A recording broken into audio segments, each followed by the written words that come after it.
এবার পাসপোর্ট জালিয়াতির খবর প্রকাশ পায় জাতীয় গণমাধ্যমে। শুধু দুর্নীতি করে দেশ ছাড়েননি তিনি, করেছেন পাসপোর্ট জালিয়াতির কাজও। পাসপোর্টে আড়াল করেছেন নিজের পুলিশি পরিচয়। সরকারই চেয়েছে, স্বরাষ্ট্র মন্ত্রণালয় চেয়েছে, এবং স্বরাষ্ট্র মন্ত্রণালয়ের মন্ত্রী হিসেবে তারা সবাই মিলেই বেনজিরকে সিঙ্গাপুরে পালিয়ে যেতে সাহায্য করেছেন। টাকা খাইতে খাইতে আমাদের এই জায়গা পর্যন্ত আনছে। আজকে আমি এত টাকা বরাদ্দ পাইয়া সব কইয়া দিই, এর আগে কইলো না কেন বরাদ্দ কই যায়? আর সময় আইলে খালি গো আমি গো তোমার গো তোমার গো, আর এরপরে ভোট শেষ, তুমিও শেষ, বঙ্গবন্ধু বাংলাদেশ দরকার এমপি গিরি সাইডে দিয়ে আমি দেখব। বুঝতে হবে বাংলাদেশ আওয়ামী লীগ কাদের রাজনীতি করে। আওয়ামী লীগ হচ্ছে গুন্ডা পান্ডার পেশাদের রাজনীতি করে, বেনজিরের রাজনীতি করে, আজিজের পক্ষের রাজনীতি করে, আনারের রাজনীতি করে, তারা কৃষকের রাজনীতি করে না। আসসালামু আলাইকুম দর্শক, আজকের গুরুত্বপূর্ণ সংবাদে আপনাকে স্বাগতম।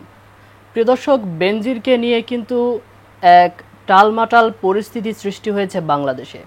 এখন সেই বেনজির সম্পর্কে আরও কিছু গুরুত্বপূর্ণ চাঞ্চল্যকর তথ্য প্রকাশ পেয়েছে। প্রিয় দর্শক, আমরা যদি জানতে পারি বেনজিরের গডফাদারকে, তাহলে কেমন অনুভূতি হবে? প্রিয় দর্শক, আজকের নিউজটিতেই আপনি জানতে চলেছেন বেনজিরের গডফাদার কে ছিল। সেই সাথে প্রিয় দর্শক, বেনজিরকে এই অবৈধ সম্পদ অর্জনে কারা সাহায্য করত শুরু থেকেই শেষ পর্যন্ত, এবং অবশেষে বেনজির যে চৌঠা মে পালিয়ে গেল সিঙ্গাপুরে, সেই বিষয়টিতেও কারা হেল্প করেছে। আজকের এই নিউজ ভিডিওটি দেখলেই আপনি জানতে পারবেন বেনজিরের পেছনে রয়েছে কারা। প্রিয় দর্শক, তাই বলবো ভিডিওটি না টেনে প্রথম থেকে শেষ পর্যন্ত দেখুন। সেই সাথে ভিডিওর শুরুতেই যে অংশ বিশেষগুলো দেখিয়ে শুরু করেছিলাম তার বিস্তারিত আলোচনা দেখতে চলেছেন আজকের এই নিউজ ভিডিওটিতে। তো প্রিয় দর্শক, আমি আর বেশি কথা বাড়াবো না, চলুন দেখে আসবো আজকের সেই কাঙ্ক্ষিত ভিডিওগুলো। তার আগে বলবো, যারা এখনও চ্যানেলটি সাবস্ক্রাইব করেনি অবশ্যই চ্যানেলটি সাবস্ক্রাইব করে পাশে থাকা বেল আইকনটি ক্লিক করে দিন। আর যারা ইতিমধ্যেই চ্যানেলটি সাবস্ক্রাইব করেছেন তাদেরকে অসংখ্য ধন্যবাদ। তো চলুন ভিডিওটিতে একটি লাইক দিয়ে আমরা পর্যায়ক্রমে সবগুলো ভিডিও দেখে আসি। বুঝতে হবে বাংলাদেশ আওয়ামী লীগ কাদের রাজনীতি করে। আওয়ামী লীগ হচ্ছে গুন্ডা পান্ডার পেশাদের রাজনীতি করে, বেনজিরের রাজনীতি করে, আজিজের পক্ষের রাজনীতি করে, আনারের রাজনীতি করে, তারা কৃষকের রাজনীতি করে না, রিকশাওয়ালার রাজনীতি করে না, গরিব মেহনতি মানুষের রাজনীতি করে না। যার রাজনীতির জন্য বাংলাদেশ স্বাধীন করা হয়েছিল, সেই মুক্তিযুদ্ধের চেতনার রাজনীতি গত 2 সপ্তাহে আমরা দেখলাম রিয়াদ আর সাকিবকে দিয়ে হারিয়ে দেওয়া হয়েছে। এটাই হচ্ছে বাংলাদেশের রাজনীতির ব্যর্থতা। আনার, বেনজির আর বদমাইশ আজিজরা মনুষ্যত্বের মধ্যে পড়ে না। আমরা কুকুর বিড়ালের গল্প শুনতে চাই না। ওরা জীবিত মরেছে না টয়লেটের ফ্ল্যাশব্যাকে মরেছে, আমার কিচ্ছু যায় আসে না। ওরা দেশের শত্রু, ওরা বাংলাদেশের শত্রু, আওয়ামী লীগ স্বাধীনতার শত্রু, সার্বভৌমত্বের শত্রু। তাই বুঝতে হবে বাংলাদেশের মানুষ কার গল্প শুনতে চায়। আমি সেই ভোলার হারিয়ে যাওয়া কৃষকের গল্প শুনতে চাই, যে 1 কোটি টাকার মাছ হারিয়ে গেছে, যার লক্ষ লক্ষ হেক্টরের জমির ফসল নষ্ট হয়ে গেছে, তার গল্প শুনতে চাই। আমরা জনগণকে বলছি, আপনারা সতর্ক হন। এই বাংলাদেশের খবরের রাজনীতি যদি দেশের জনগণ বুঝতে সক্ষম না হয়, তাহলে বুঝতে হবে এই বেনজির নাটকের মধ্য দিয়ে আরো লক্ষ বেনজিরের গল্প হারিয়ে যাচ্ছে। এই এক আজিজের গল্পের মধ্য দিয়ে লক্ষ লক্ষ কৃষকের গল্প হারিয়ে গেছে। এই এক আনার গুন্ডার গল্পের মধ্য দিয়ে আমার গরিব কৃষক, চাষা, জেলেদের গল্প হারিয়ে গেছে। এই হারানো গল্পের রাজনীতি হচ্ছে জনমানুষের রাজনীতি। ফেসবুকে সাকিবকে দেখে, রিয়াদকে দেখে ব্যস্ত থাকবেন, আনারের মতো গুন্ডা পান্ডার গল্প পড়ে ব্যস্ত থাকবেন, নাকি বেনজির আর আজিজের মতো বদমাইশদের গল্প পড়বেন, নাকি 19 জেলার সেই লক্ষ লক্ষ কৃষক মজুর, জেলে আর গরিব মানুষের গল্প পড়বেন? কোনটা আপনার গল্প, কোনটা আপনার মনুষ্যত্বের গল্প? এই গল্প বোঝার মধ্য দিয়ে হচ্ছে বুঝতে হবে আজকে কোন ধরনের বাংলাদেশে আপনারা বাস করছেন। যে এই বাংলাদেশে 19টা জেলায় 6.5 লক্ষ কৃষক ফকির হয়ে গেছে, সেই কৃষকের একদিনের গল্প নয়। যেই লক্ষ লক্ষ মানুষ ঘের হারিয়ে রাস্তায় বসে গেছে, ব্যাংকের ঋণ শোধ করবার মতো টাকা নয়, তাদের কোনো গল্প নয়। যেই জেলে ঋণের সুদ দিয়ে এনজিও থেকে টাকা নিয়ে জাল কিনেছিল, যার নৌকাটার জালটা ধ্বংস হয়ে গেছে এই ঘূর্ণিঝড়ে, সেই মানুষটার গল্প নয়। তাই গণমাধ্যমের দায়িত্ব হচ্ছে গরিব মানুষের গল্পগুলোকে গল্প আকারে মানুষের সামনে তুলে নিয়ে আসা। অনুসন্ধান ছাড়াই বিরোধী দল নিয়ে কত কথাবার্তা স্বরাষ্ট্রমন্ত্রী নিজে, এমনকি সরকার প্রধানমন্ত্রীও কত কথা বলে ফেলেন, কোনো ধরনের তদন্ত ছাড়াই কত কিছু বলে ফেলেন বিরোধী দলের নেতাদের নামে। অথচ এখানে তিনি মুখ খুলতে পারবেন না, তদন্ত ছাড়া তো তিনি কোনো কথা বলতে পারবেন না।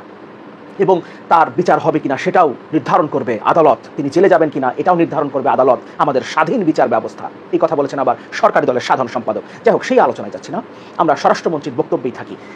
স্বরাষ্ট্রমন্ত্রী বলেছেন তার কাছে তথ্য নেই, কিন্তু তিনি এই তথ্যটা 1 মিনিটের মধ্যে পেতে পারতেন, কিন্তু তিনি এই তথ্যটা নেননি, কিংবা তিনি জানেন।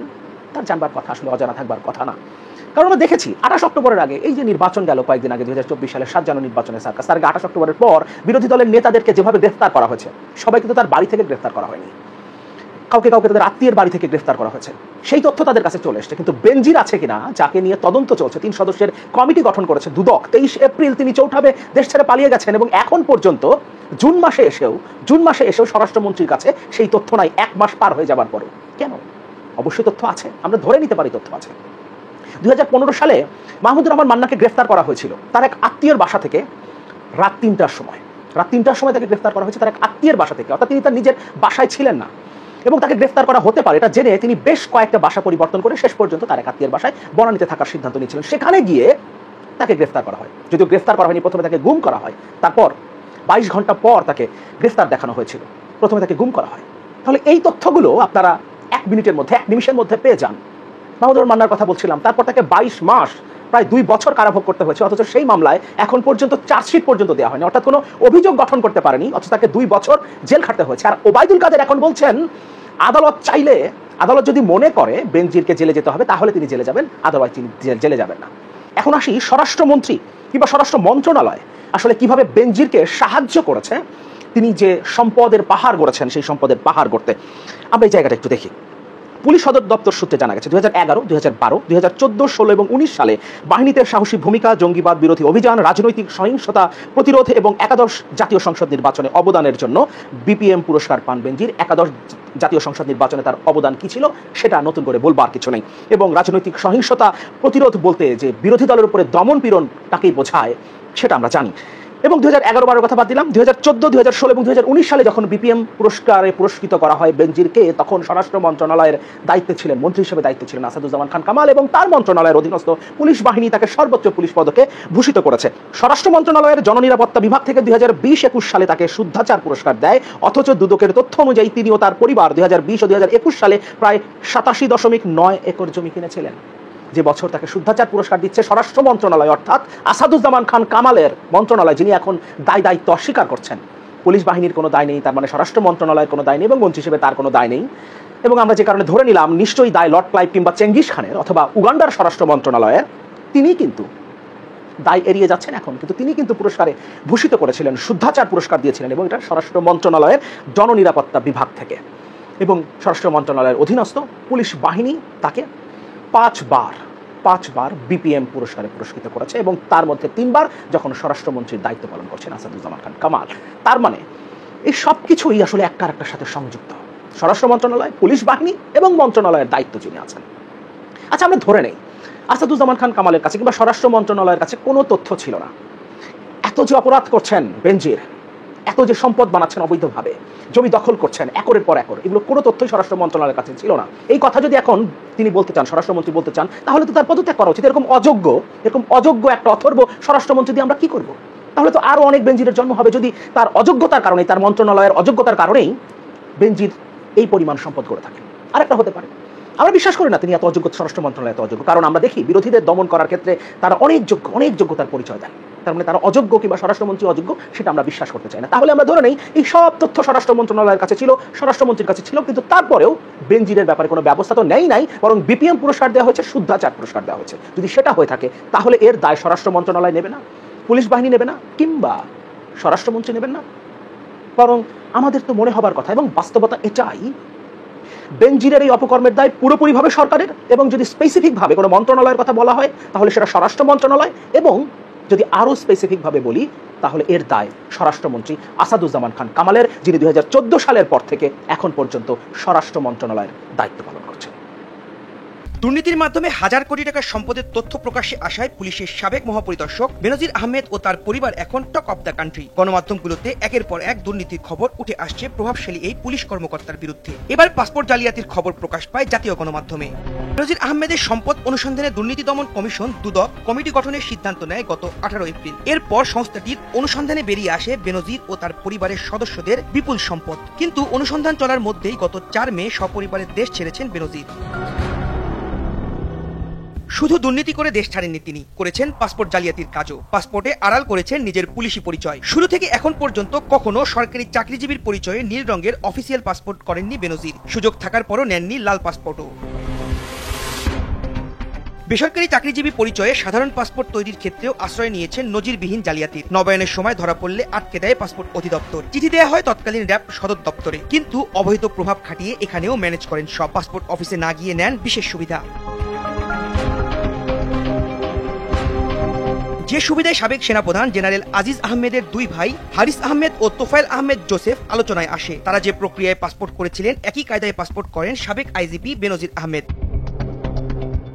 বেনজির তার পুরনো হাতে লেখা পাসপোর্ট নবায়নের আবেদন করেন 2010 সালের 11 অক্টোবর, যেখানে নীল রঙের অফিসিয়াল পাসপোর্ট না নিয়ে সাধারণ পাসপোর্ট নেন। এ সময় আসল পরিচয় আড়াল করে নিজেকে বেসরকারি চাকরিজীবী বলে পরিচয় দেন। আবেদন ফর্মে পেশা লেখেন প্রাইভেট সার্ভিস।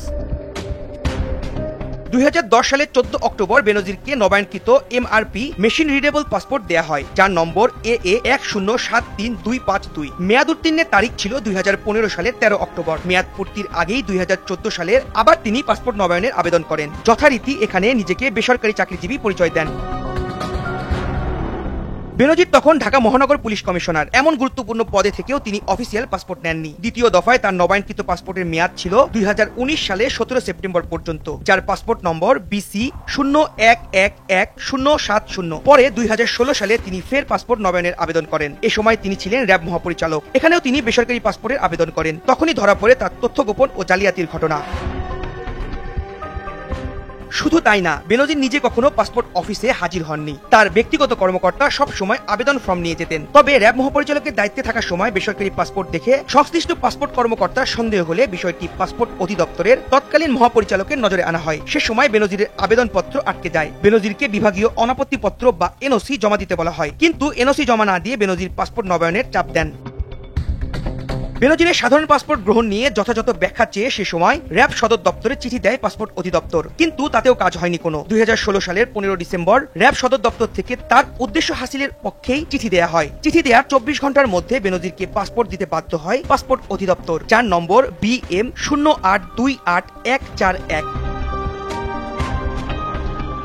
সুযোগ ছিল লাল পাসপোর্ট নেয়ার, কিন্তু নেননি। 2020 সালে দেশের 30তম আইজিপি হিসেবে দায়িত্ব নেন বেনজির। নিয়ম অনুযায়ী সিনিয়র সচিব পদমর্যাদার কর্মকর্তা হিসেবে তার কূটনৈতিক পাসপোর্ট পাওয়ার কথা, কিন্তু মর্যাদাপূর্ণ লাল পাসপোর্ট নেননি তিনি। আইজিপি হয়েও ফের বেসরকারি চাকরিজীবী পরিচয়ে সাধারণ পাসপোর্টের আবেদন করেন। কিন্তু ততদিনে দেশে অত্যাধুনিক প্রযুক্তির পাসপোর্ট চালু হয়। বেনজিরের আবেদন নিয়ে দেখা দেয় জটিলতা।